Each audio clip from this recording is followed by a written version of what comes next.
ശ്രമിക്കുക.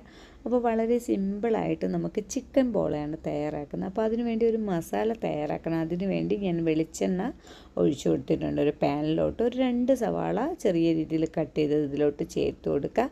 അതോടൊപ്പം തന്നെ ബാക്കി ഇനി ചേർക്കാനുള്ള ഞാൻ ഒരു ചെറിയ ഉരുളക്കിഴങ്ങും ഒരു 2 ക്യാരറ്റും ചെറിയ രീതിയിൽ കട്ട് ചെയ്തത് ചേർത്ത് കൊടുക്കുക. ഇതൊക്കെ നിങ്ങൾക്ക് വേവിച്ചത് വേണമെങ്കിൽ ചേർത്ത് കൊടുക്കാം. പിന്നെ ഞാൻ ഒരു പച്ചമുളക് ചെറിയ രീതിയിൽ കട്ട് ചെയ്ത് ചേർത്ത് കൊടുത്തിട്ടുണ്ട്. ഇനി നമുക്ക് ഇതിലോട്ട് ചേർക്കാനുള്ളത് കുറച്ച് സ്പ്രിംഗ് ഒണിയനാണ്, കുറച്ച് കറിവേപ്പില. അപ്പോൾ സ്പ്രിംഗ് ഒണിയനൊക്കെ ഉണ്ടെങ്കിൽ ചേർത്താൽ മതി, ഉണ്ടെങ്കിൽ ഒരു പ്രത്യേക ഫ്ലേവർ കിട്ടും. പിന്നെ കുറച്ച് ഇഞ്ചി വെളുത്തുള്ളി പേസ്റ്റ്, കുറച്ച് ഉപ്പ്, ഇതെല്ലാം കൂടി ചേർത്ത് നല്ലതുപോലെ ഒന്ന് ഇളക്കി യോജിപ്പിച്ച് കൊടുക്കുക.